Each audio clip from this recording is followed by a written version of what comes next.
right, good evening, everybody. Thank you for making it our webinar on how to prepare your CV for the tech sector.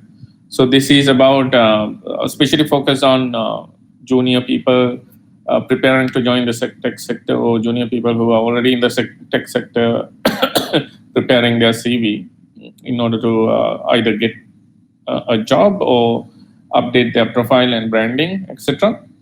And this webinar is conducted by TekXila. TekXila is an online effort to help boost careers of everybody, done by coaching, and they conduct online sessions to help, online courses to help people develop their careers. And I will explain that briefly at the end of the presentation. So let's start with the topic, how to prepare the CV. Before getting into the CV, right, and trying to prepare the CV using a template or something like that, you need to understand what your CV is all about, right? First and foremost, your CV is your advertisement. Now, what happens, what do you understand by an advertisement? Now, if you take products, if you take services, if you take companies who want to sell a product or a service, they need to publish that the availability on the product or the service. So what they do is that they get a particular channel. All right, so let me continue with it. Now, before starting to structure your CV, before starting to prepare your CV, you need to understand what the CV is all about. So the CV is your advertisement. Now, what is an advertisement? An advertisement is people who are providing services or products. They go to a public channel and then they show something about their products, something appealing, something short, but something that will convince other people to buy the product. Now, in reality, when you are an employee of an organization, you are like a product or a service. You are part of the HR aspect, which is a human resource aspect. Human resources are the most valuable asset in an organization. So when you join a company, you become a resource. So before you join a company, how can you let the organizations who are interested in hiring you know that you are good enough, etc., is by using your CV. So the first thing that you show to the organization before being called to an interview, etc., is your CV, and that is why I called it as a advertisement. Now, before they call you, they look at your CV and try to understand what kind of a person you are, what capabilities you have, what skills you have, whether you will have the right attitude and profile to work with that organization, whether you will be a culture fit, etc. So your CV needs to highlight, your CV has to highlight your brand, what kind of a person you are, right? So I said products or services advertise. Right, and it is easy to sell a product or a service if they have a brand, right? For example, if you are buying a pair of shoes, you buy BSI, Bata, or Nike, right? And everybody might want a Nike, right? Then if you want to buy a car, you have a Nano, Suzuki Alto, a Wagon-R, or maybe a Tesla or a Vega, right? So it's about the brand. So you also need to have a brand, and your brand is reflected in your CV, and your CV needs to get you selected. If they don't select you for an interview, right, before getting selected to the organization through an interview, you need to get selected to be called for an interview, right? That's the first process. So you need to make sure that your CV reflect yourself in a manner that the organization would want to look at that and decide that they are going to call you for an interview, right? So what are they going to do with your CV? When I say they means people who are in organizations who are looking at your CV and who want to hire you, right?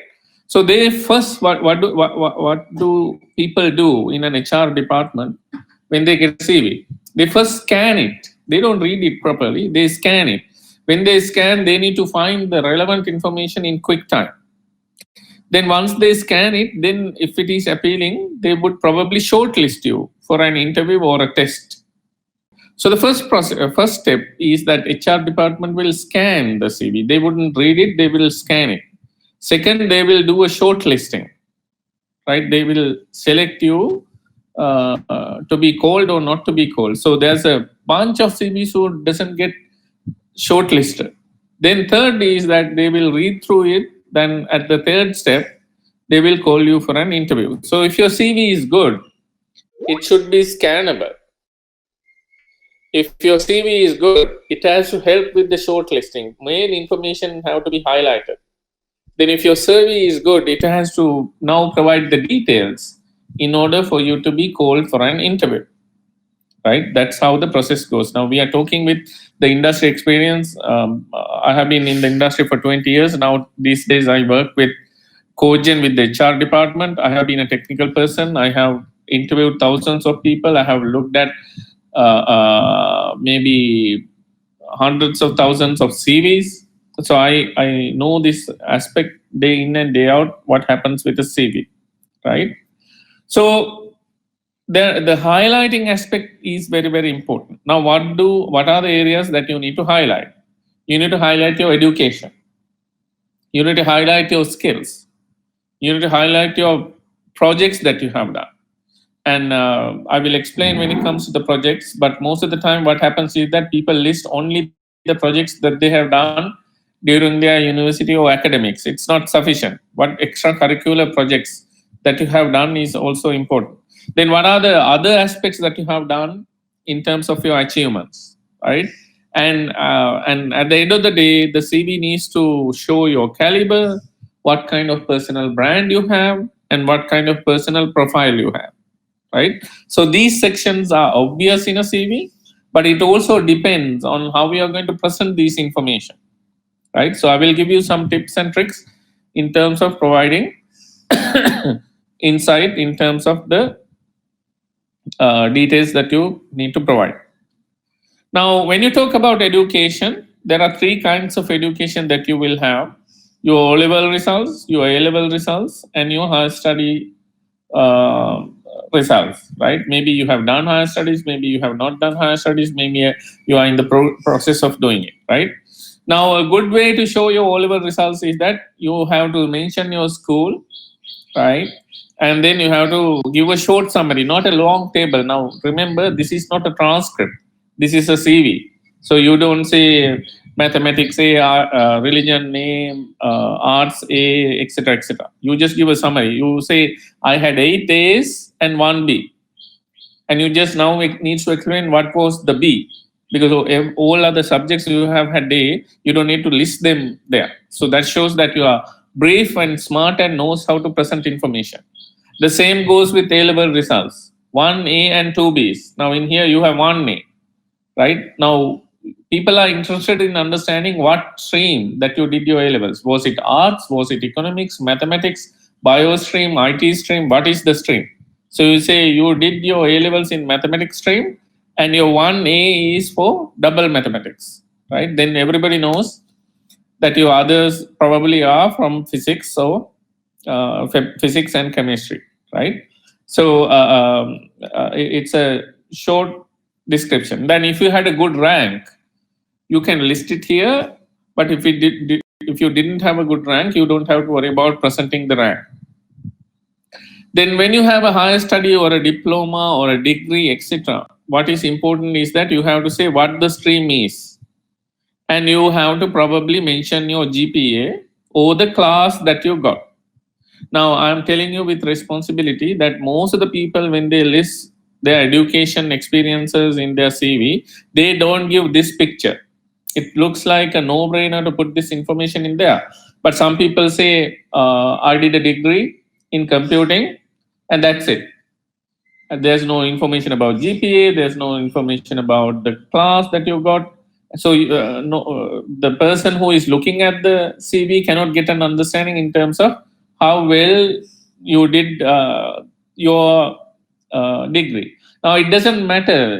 The people don't just invite you for an interview simply based on the GPA, etc. It's okay to openly say what your GPA is or what your class is. It's fine, but it is good to be open. Oh, you are not going to otherwise give the information to help people scan it, right? So this picture gives a good understanding in terms of what your education background is. It is very comprehensive and very simple. And the next one is, now this session is for technical sector people. The next one is that you need to explain what technical skills you have. Now people list tons of languages, and we as senior people know that you know every programming language on, right? So, but to mention the most important programming languages that companies are looking for. For example, Java, Python, C Sharp are important programming languages. So, given a few programming languages, or PHP, whatever, right? Given a few programming languages, you have to highlight what you know really, really well, right? And then usually it is a good practice to give ranking in terms of how eligible you are, and usually the ranking has to be 1 to 10, right? And some people say that I know 9 out of 10 Java. Now it is really difficult to know all the Java on earth, because there can be enough complexities in that particular space. So something between 5 to 8 is enough, right? You don't have to say you are a 10. It's not going to be possible on earth to become a 10 unless otherwise you have programmed in Java for good 2-3 years kind of stuff, right? So here what you need to say is that I know how to program in this language. I have been familiar with that language. I have done work with that language, and based on that you can give an understanding. Then tools. Have you used integrated development environments? Have you used JIT? Have you used any other tools like JMeter, whatever? What tools did you use which are prominent, right? Puppet, Chef, and stuff like that. Then various technologies. Do you know AWS? Do you know cloud? Do you know Kubernetes? Do you know REST? And there are various technologies that might be relevant in the space. And then various process practices. Are you familiar with Scrum practices? Are you familiar with Agile delivery? What have you done with unit testing? What have you done with test planning, etc., etc. Right? So you need to list out. You need to cluster your technical skills into a framework like this, and for each cluster, you need to give specifics in terms of what you do. So the idea is to not list it with things that you know as well as things that you don't know, but the idea is to give the things that you are most interested in, that you are most familiar with. Now, this is also another technique. Now, when you want to do a job, maybe there are technologies that you want to work with, maybe there are programming languages that you want to work with, maybe there are tools and process models that you want to work with. So this is an excuse me. This is an indirect way of telling people that you have worked with these, you are familiar with these, and you want to work in these areas, and these are the desired areas that you want to work with, kind of scenario. Now, please don't clutter it too much. Then it becomes really difficult to gauge what your real capabilities are. Put your strongest points into this skill space. So that is about technical skills. Then the next one is soft skills. So many people miss this area when it comes to preparing their CV. Soft skills are very, very important, right? I have listed some of the key soft skills that people are looking for. Now, do you have leadership skill, right? What about your communication skill? Are you a team player? Are you a person with good people skills? What about your learning skill, right? I'm sorry, I have repeated communication. That's a typo. And then what about your problem solving skills? So these 5, so even though it lists 6, it is 5 skills. These 5 are the most sought after skills in the industry, right? So you need to give how much of these skills you have, right? So soft skills matter, and then technical skills matter. Technical skills matter first because you are coming for a technical job. Then the soft skills matter because soft skills are critical in the industry. Now comes the projects. Now this is the opportunity to show to the world that when you said you had skills, when you said you have technical skills, when you said you had soft skills, projects are the proof points, right? So this is your proof of your experience and skill set, right? So what you need to do is that you need to provide a list of projects that you did, ideally in the chronological order, in terms of what did you did the most recent and what did you did in the past, etc. In terms of in the order of time, the recent ones given first because recent ones are the most updated ones. So when you give the project, you need to provide the name of the project. Then you need to say one liner or two lines in terms of what that project is all about, right? Don't write more than 3 sentences in there, right? It has to be very short. Then write what did you do in that project. Again, you don't write paragraphs. You write one, 2, or 3 sentences, and then you list the technologies used in that project, and that shows that you are familiar with those technologies, and then you list the skills that you gain: programming, unit testing, Java programming, the technical part, and whether you led the project, whether you manage the project, whether you work with people and mentored the team, etc., can be given. So projects, the reason why you should put the projects into the CV is to prove your skills. And I have given you a structure for each and every project for you to put your project experiences. So they become the proof of soft skills and technical skills. So projects are proof of technical skills and soft skills. Then you need to put extracurricular activities and achievements, right? Now this is on top of the technology stuff. What else have you done? Have you done any CSR projects, right? What did you do? What did you achieve? Right now, why are people interested in social responsibility projects? Because for leadership, for being a giver character, etc., these characteristics are very, very important. If you are a person who give yourself freely to other people, you are a person who walks the extra mile. So that is a good attribute that can show that you are a good character that will walk the extra mile when you do the job as well, right? If you are a volunteer, that shows that you have the character to be able to go get and achieve results. So there's a person called Adam Grant who is an influencer. He basically has written some things, a book actually, in relation to givers and takers.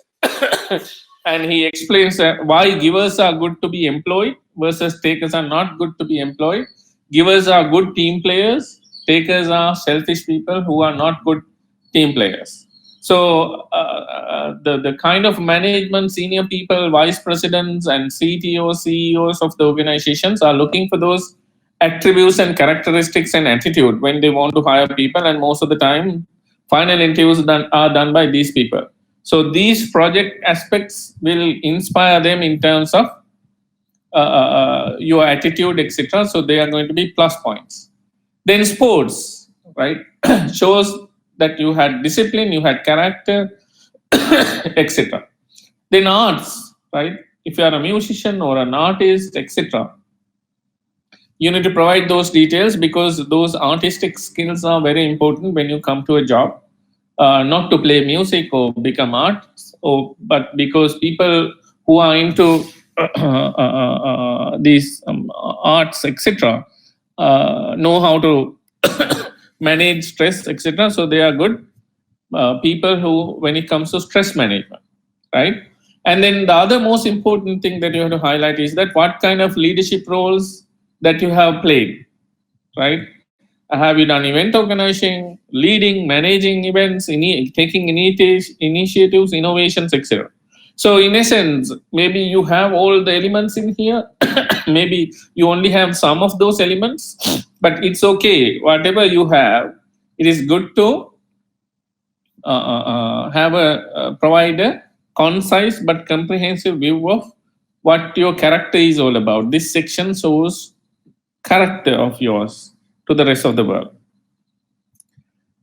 So I explained about a few things that you need to have in the CV. So when you are structuring these into the CV, the structure matters a lot, right? So there are various resources out there on the internet today. Like you can just go to Google and search for CV template, and you can get a template and fill in. However, the problem with getting a template is that it doesn't stand out. Remember, I said that people first scan, then shortlist the CV. Now, the CVs that you shortlist are the CVs that stand out from the other common CVs that you get, right? So, when you are presenting, make sure that you don't use a common template, and make sure that you show something innovative, creative in terms of structuring and laying out the CV. So here are some examples that I have collected for you to show, right? One is this.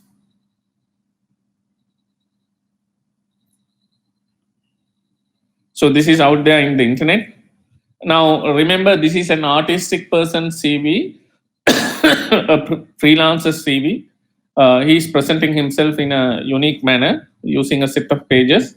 I will show you some examples of the sections. So the personal information is given, and the personal objectives, etc., is given, so that you can very easily understand who the person is. And like I said, the education history is given, right? And I gave you a particular structure for you to put. So usually you put your experience in chronological order.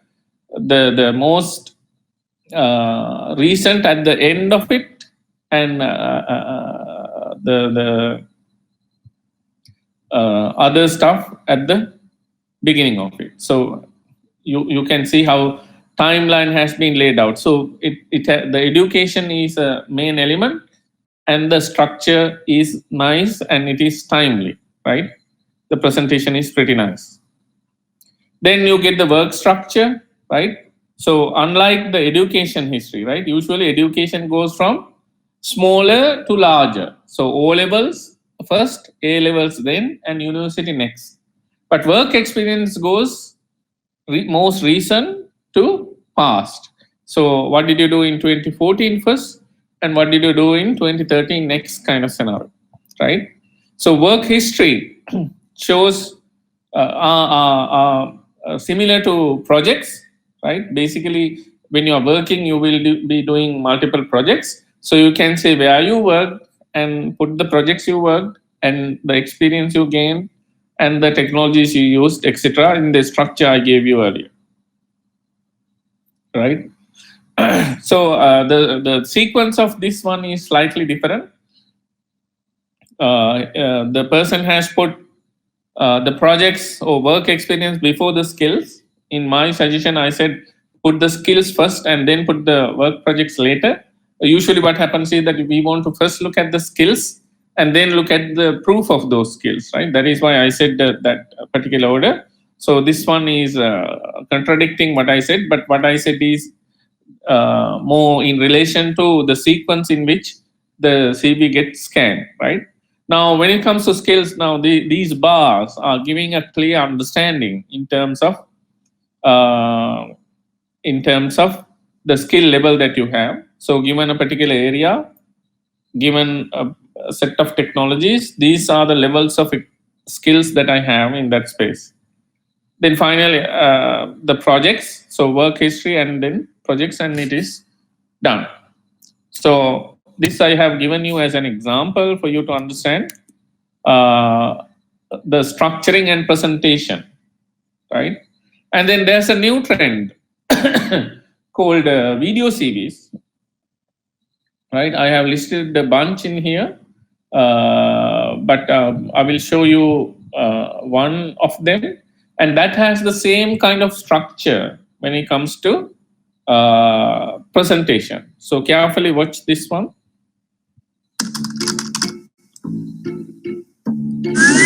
So that's me.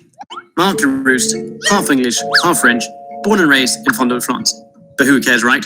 Well, give me a minute of your time, and I'll try and convince you why you should. I graduated from the University of Kent in the UK with a degree in Business and European Management in Spanish. 3 days later, I joined Apple Press Group. So as you can see, first he shows his experience, education, right? First point is education. The beginning piece could be seen as weird, very unconventional, unorthodox.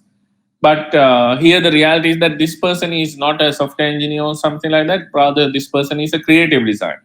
So for a creative designer, it's good to be unconventional because every design needs to be niche and unique. That is why it's okay. But given that you are in the technical field, you might not want to be that weird. But from that point onwards, the structure is really, really good. A media and advertising agency where I worked across 5 continents, interviewing the movers and shakers of the world, and saw my country reports published in world-renowned newspapers. So that piece shows the work experience, right? This was similar to the first CV that I showed, which is the static CV. So it shows that he graduated, he got the job, and these are the projects that he ran. I then decided to start up my own company, providing an online tailoring service for men. So Mr. Taylor was born. As challenging as it was, I learned a hell of a lot. I eventually joined INSEAD, a leading business school managing programs and advising global leaders. But enough with the boring stuff. You're probably asking yourself, what are a few of my favorite things? Well, apart from sunsets and long walks on the beach, I also happen to enjoy working out, mixed martial arts, golfing. So this section again might seem weird, but that person is giving the character out, right? The character profile is very, very important for a designer. Again, you might want to match that to your expectations and your characteristics, but this person shows that these things are part of my character. And when he presents the character, he also presents his niche presentation skills, which is part of the creative designer job. Coaching, playing guitar, acting, photography and blogging, traveling, and socializing. So why should you pick me out of 7 billion people living on this planet? Well, as a strong communicator and negotiator.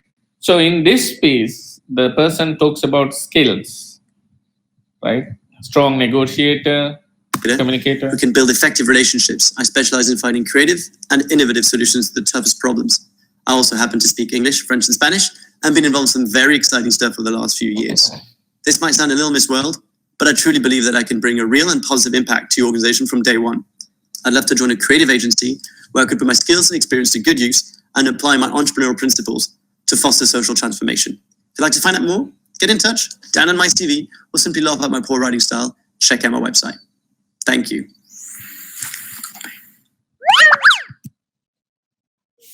So again, put the weird stuff aside, but it is very well. Hi, I'm Judy. I've graduated in business management from the University of California. Sorry about that. Now, next one is, again, I will show this one so that you can understand. Hi, everyone. My name is Daisy. I'm a communications professional with 13 years of experience, and welcome to my video CV. So that list is the skill set, right? It just splashes on the screen, but that is the skill set.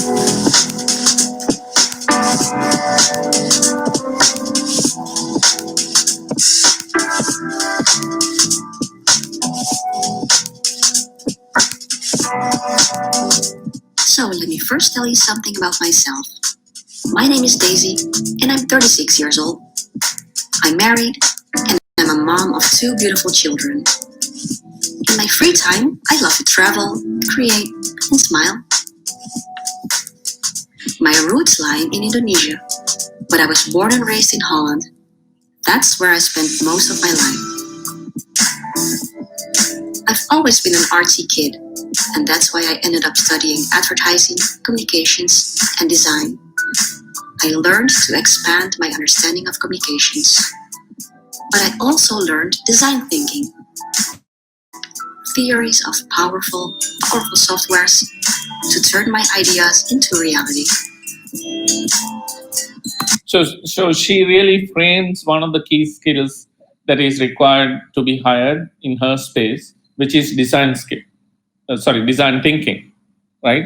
So as you can see, it is a very short video, but the key message is delivered very powerfully. When you look at the video, you can get to see that she has the design thinking capabilities and she's a designer. I speak 5 languages: English, Dutch, Indonesian, German, and a little bit of French. I am a communication specialist with 30 years of experience. I have experience in the field of external, internal, digital, and online comms. And now I'm open for some new opportunities. And I'm hoping to get your help. An opportunity to contribute, to grow, enhance my skills, but most importantly, an opportunity that allows me just to do what I love. Thank you so much for watching. If you want to know more about me, just check out my CV. Hope to talk to you soon. If you give the LinkedIn profile as well, you can go and watch LinkedIn profile. I have given you here. And when you look at the CV profile of that's well structured. It also has the structure. So what I showed you is that I showed you some well structured designs, both in video format as well as in the conventional text format. And it is in sync with the structure that I placed in the model. And the video CVs are very tough job, even though it seems very simple when you look at that. You have to concise that to 2 to 3 minutes. You have to give the real structure, real message. It has to be killing. So it will take you at least 2 to 3 weeks in order to get a good video CV done if you carefully work on that. But it's a good idea. I mean, to be frank, I don't have a video CV. But in this novel generation, you might want to consider that particular aspect as well. When you're doing this, you could have the same structure that I discussed, but you can very powerfully present it using your video editing skills and video as well. So that's all about the webinar today. We also want to continue this webinar series. Our next webinar is on how to face interviews, right? Again, as some of you may or may not me as the presenter, I am Sami Sabisingh. Right now, my role at Cogen is Vice President of People Development. I do a lot of interviews in my career. I used to do the final interview, so many technical interviews, etc., etc. So I have done thousands and thousands of interviews, rejected so many people, selected so many people. So in next session, we are going to talk through my experience in terms of how you can successfully face an interview, right? So hope you guys and girls will make it to our next webinar as well. And in addition to being part of Cogen on people development aspects, I'm also leading the efforts on TekXila, right? So let me explain what TekXila is all about a little bit. So TekXila is a company, brand, powered by Cogen. So Cogen has so many brands: Cloud School, the Cloud Campus. This particular software that you are using today for this session is from the Cloud Campus product, and then we have Vega, etc., etc. So TekXila is another product initiative by Cogen. Basically, what is TekXila? Well, it's an online career boost program. Right now, people go to universities, they learn a lot of theories and come, and most of the learning is on content-based learning. right? Now, what we want to do is that when people go to university and come, they know a lot of stuff, which is good, and that is why obviously we hire from the universities. But at the same time, sometimes when I interview people, etc., when I reject people, I feel like all the 4 years are wasted because they don't know the fundamentals that we are looking for. Now, this program for the IT sector, that for software engineering that we have designed, is designed for you to know what is required to become successful and boost your career and propel your career into the right stage in few months, right? And that is what we have done. And this is a problem-based learning model rather than content-based learning model. Now, content-based means that you are given some theory, you have to study that. Sometimes you may or may not understand theory. You go to the exam, you write the answers, you pass the exam, and you get your results. Again, I'm not criticizing that model. That is one of the models of education. But when it comes to companies like us, like Cogen, where we develop serious enterprise-ready, enterprise-grade software, you need to know so many things. Now, our module, our course, which is for software engineer career boost program, is designed to have the right content, 13 modules in there, and they are all problem based. We will give you content to refer, but we will give you problems to solve, and those problems will expose you to the industry problem solving. So we are building a critical skill set for you to become successful in the industry. And even if you have done A levels, or if you are doing the university, or if you are done with the university, this program is going to be very helpful. Multiple levels of experienced people can follow this course. So it is focused on skill development that is required by the industry. And we also do many one-on-one session, mentoring sessions based on the projects, etc. We have already started this program and a batch is running. And our next batch is going to start in the middle of next month, October. So if you're interested, if your friends and family or whoever is interested, please let them know so that they can get more information and get the job done. Now, this program, like I already said, is 3 months long, and our investment is only 60,000 rupees. Now, if you look at higher education in Sri Lanka, it's much more expensive, but this one is getting a nominal fee rather than a business. We are doing more like a social service with this model. Right now, we might increase the price in the future, but right now it is a very nominal price. And why we do this is for a budget is that we have to get people to lecture, get people to mark the assignments, as well as we need to have a software platform to run this. So all those expenses needs to be covered. But if the program, once the program gets popular, it might increase the price. Right now, it is just a nominal price. So for a month, it's only 20,000 rupees, right? So it is very cheap given the value that we are delivering. If you want more information, you can visit the website, or you can contact us via Facebook, or all the contact details will be available on the website. You are welcome to contact and get more information regarding the program. So if you have any questions, you can ask. Otherwise, we can wrap up today's session. Thank you very much for making it, and hope to see you in a future webinar.